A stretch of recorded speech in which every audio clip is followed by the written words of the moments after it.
Correction des exercices 52, 53, 56, 57 et 60 aux pages 230 et 231. Donc à l'exercice 52, on me donne un triangle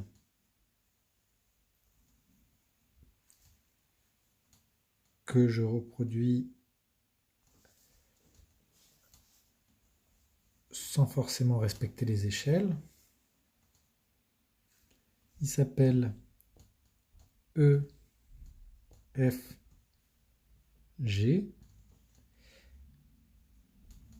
C'est l'exercice 52. Et on note H, le projeté orthogonal de F sur la droite EG. Donc là, j'ai un angle droit, et ça, c'est très pratique pour calculer des produits scalaires. On me demande, par exemple, de quel... Ah oui, non, on sait aussi que ici, il y a 7, ici, il y a 3, ici, il y a 5. Alors, on me demande de calculer EF scalaire EH. Eh bien, pour faire ça, je peux utiliser le fait que H est le projeté orthogonal de F sur la droite EG. Et donc, EF scalaire EH, c'est pareil que EH scalaire EH. C'est-à-dire 3 au carré, 9. GE scalaire GH.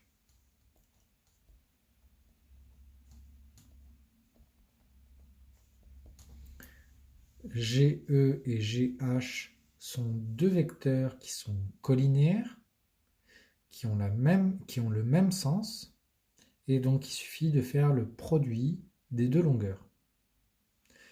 GE, ça fait 7 plus 3, 10.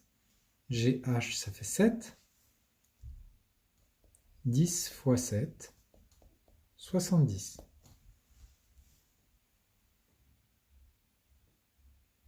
HF scalaire HE. HF scalaire HE. Par construction, j'ai un angle droit ici en H. Et donc HF scalaire HE, c'est le produit scalaire de deux vecteurs orthogonaux. Ça fait 0. On passe à l'exercice 53. On me dit qu'on a un carré ABCD de côté 5 et de centre O. Je fais un petit croquis pour m'aider.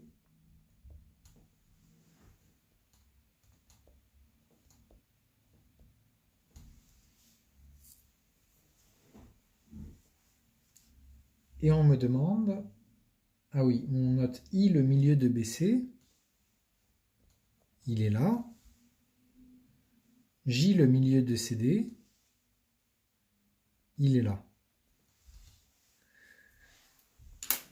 Comme c'est un peu chargé par rapport à la taille du dessin, je vais changer de couleur.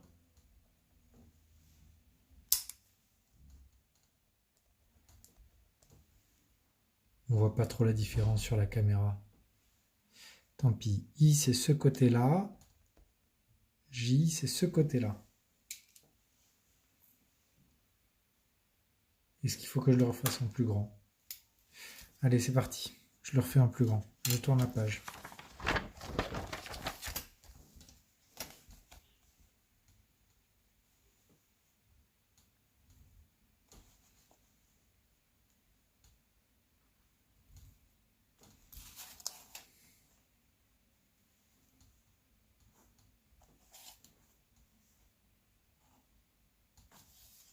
A, B, C, D, centre O, côté 5, je vais le marquer une seule fois. Le côté fait 5. Et on sait quoi d'autre? I est le milieu de BC. J est le milieu de CD.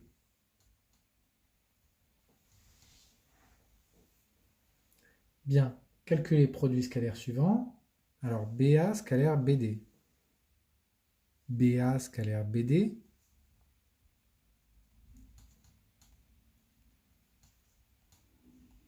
Ça fait 0. Ah, non, excusez-moi. BA scalaire BD. Je vais le décomposer. BD, je vais l'écrire BA plus AD. Je suis les côtés du rectangle. Ça fait BA scalaire BD que je réécris BA plus AD. Je développe, ça fait BA au carré plus BA scalaire AD.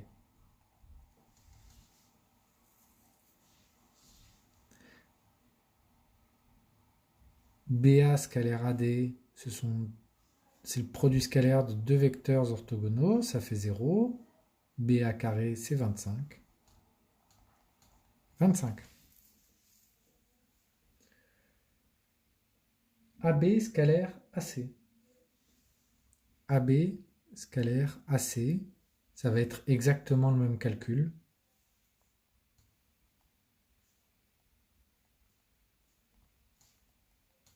Avec les mêmes décompositions, c'est juste un changement de nom de lettres. Je peux dire, si j'ai bien fait la première fois, de même. Pas besoin de redétailler deux fois le même raisonnement. BO scalaire BI.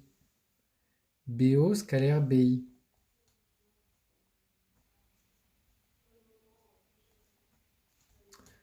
Ben, là, je pourrais utiliser là aussi les calculs déjà faits, mais il faut que je m'y prenne bien.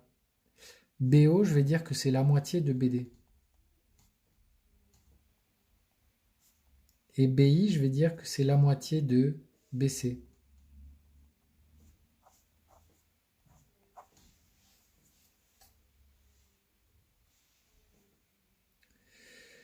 Et BD scalaire BC,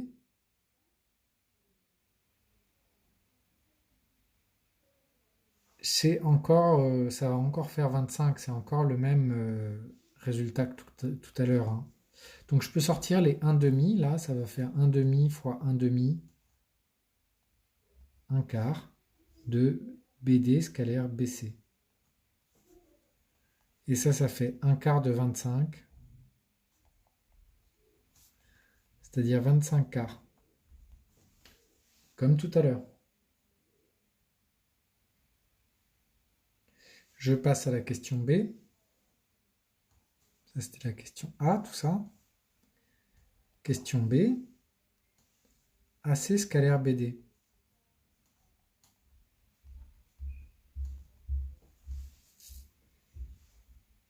AC scalaire BD, bah là on va le dire directement, hein. Les diagonales d'un carré se coupent perpendiculairement. Donc on m'a demandé en fait le produit scalaire de deux vecteurs orthogonaux, ça fait 0. AB scalaire AO. AB scalaire AO, je vais dire là aussi, hein, je vais repasser par le fait que AO c'est la moitié de AC. Donc ça fait AB scalaire 1 demi de AC. Je peux sortir le 1 demi. 1 demi de AB scalaire AC. Et AB scalaire AC, je l'ai déjà calculé, c'est 25. Donc 25 demi. Enfin, CJ scalaire IB. CJ scalaire IB, je vais retourner en haut à gauche de la page pour le faire. Comme ça, j'ai le dessin sous les yeux encore.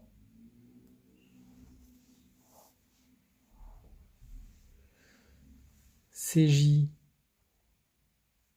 scalaire IB. Comme c'est défini par des milieux, je vais une nouvelle fois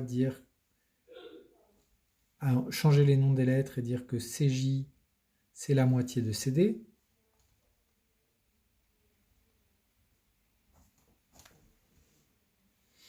Scalaire IB, IB, c'est la moitié de CB.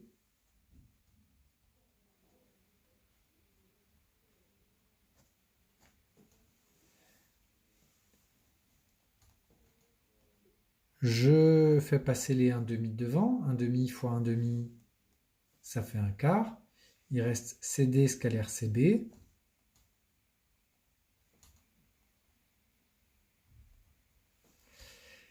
Et là, je m'aperçois que CD et CB, ce sont deux vecteurs orthogonaux. Ça fait 0. Alors, vous voyez, là, j'ai écrit avant de réfléchir en introduisant comme ça, parce que comme c'était défini par des milieux, j'ai aussitôt remplacé par un autre vecteur plus explicite avec les côtés des sommets. Il n'empêche que CJ et IB, j'aurais pu voir directement qu'ils étaient orthogonaux. J'ai même pas regardé la figure, j'aurais été plus vite. CJ et IB sont orthogonaux, ça fait 0. Bien, je passe au 56.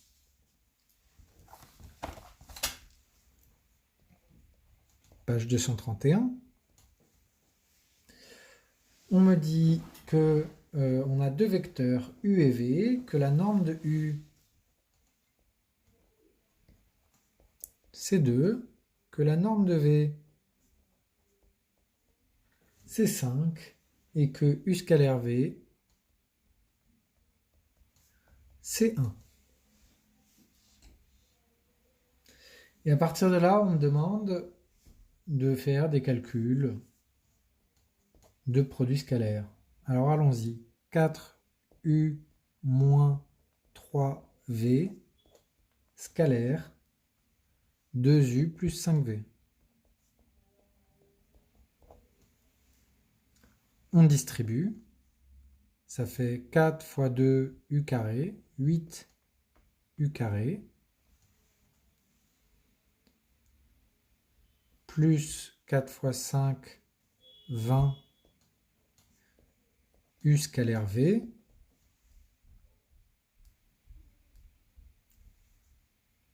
Je vais peut-être un peu trop vite. Je vais aller un cran plus doucement.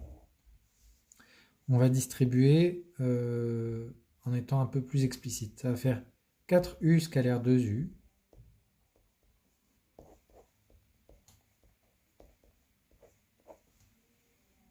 plus 4U scalaire 5V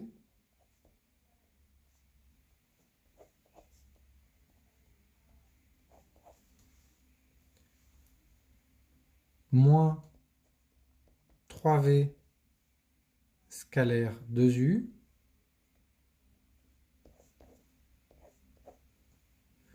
moins 3V scalaire 5V. Voilà, avec la double distributivité du produit scalaire sur l'addition. Bien 4U scalaire 2U, ça fait 8U carré. 4U scalaire 5V, ça fait 20U scalaire V. 3V scalaire 2U, ça fait 6U scalaire V.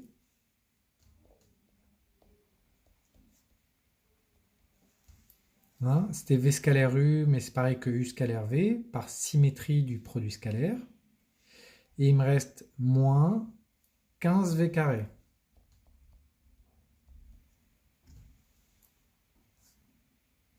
Bien, j'ai plus qu'à remplacer parce que je connais tout maintenant. Norme de U, norme de V, U scalaire V.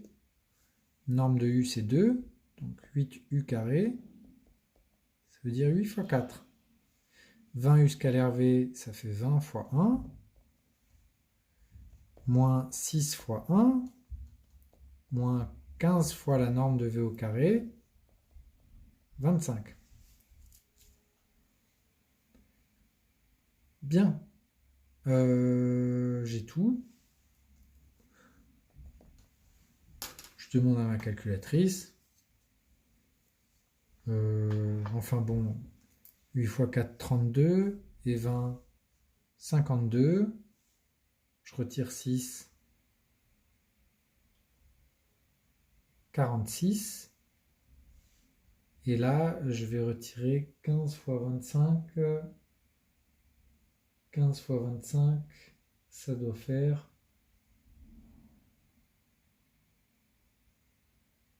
375. J'ai oublié ce que j'avais dit juste avant, donc je dois le faire à la calculatrice. Hop. 32 plus 20 moins 6 moins 15 fois 25 moins 329.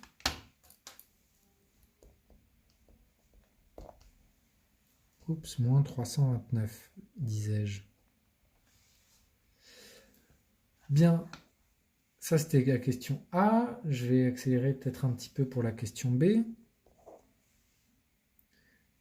Moins U moins 7V, scalaire, 3U plus 4V.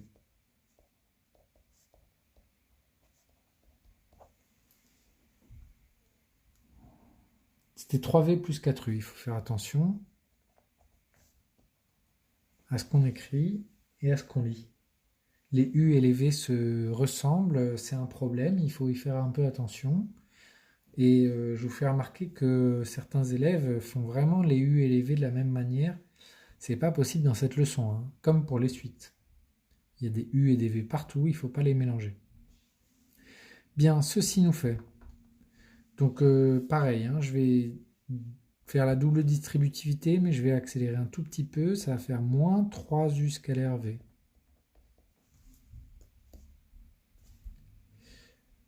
Moins 4U scalaire U.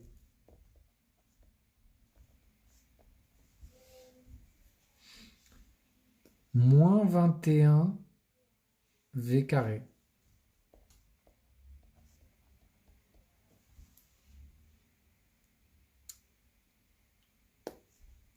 Moins 28 V scalaire U ou U scalaire V, c'est pareil. Bien, ceci nous donne moins 3, moins 4 fois 4, U carré, U c'est 2, U carré c'est 4, 4 fois 4. Moins 21 fois 25, ça fait 525.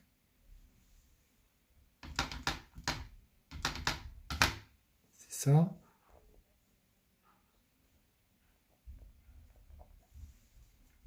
Moins 28. Alors tout ça est très négatif. 3 plus 16 plus 525 plus 28. 572, il y a des moins partout. Moins 572.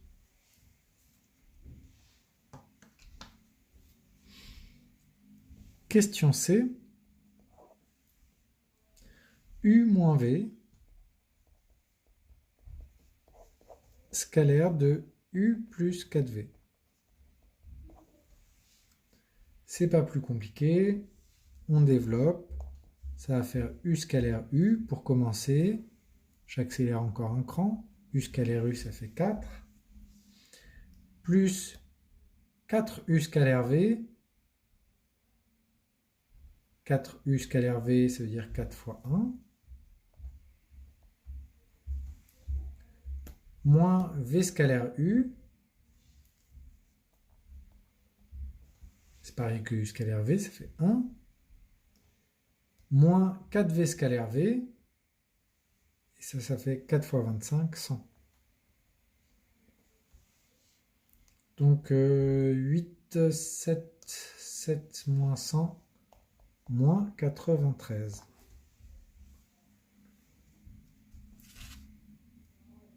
« 57, page 231. «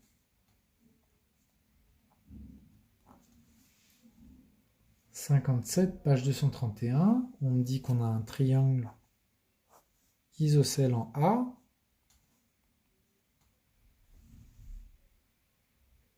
Et on me demande de montrer que, donc il s'appelle ABC, On me demande de montrer que si on fait AB plus AC, comment on additionne ces deux vecteurs? Ben, on reporte AC. Ici, disons AC, c'est pareil que BD. Là, vous voyez qu'on a un parallélogramme devant les yeux. Et en fait, c'est même mieux. Parce que comme il était isocèle ici et que c'est un parallélogramme, ce côté-là va avoir la même longueur que celui-là. Ce côté-là va avoir la même longueur que celui-là. Et finalement, on a un losange devant les yeux.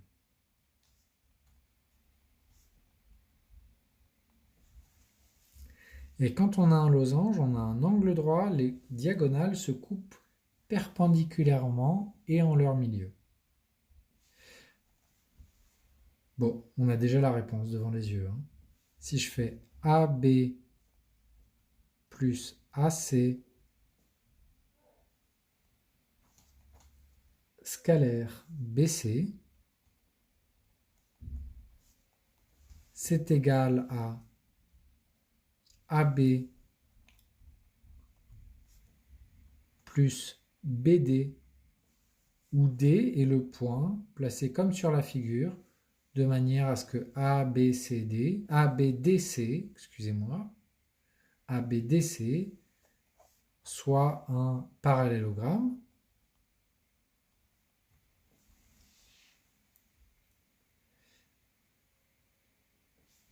Je peux appliquer la relation de Chasles ici. Ça fait AD scalaire BC. Et là, je suis en train de faire le produit scalaire des deux diagonales d'un quadrilatère dont j'ai expliqué que c'était un losange. Si c'est un parallélogramme et que en plus il y a deux côtés consécutifs qui font la même longueur, c'est forcément un losange. Bref, AD scalaire BC, c'est le produit scalaire de deux vecteurs correspondant à deux diagonales d'un losange. Or, les diagonales d'un losange se coupent perpendiculairement, donc ces deux vecteurs sont orthogonaux, et j'obtiens 0.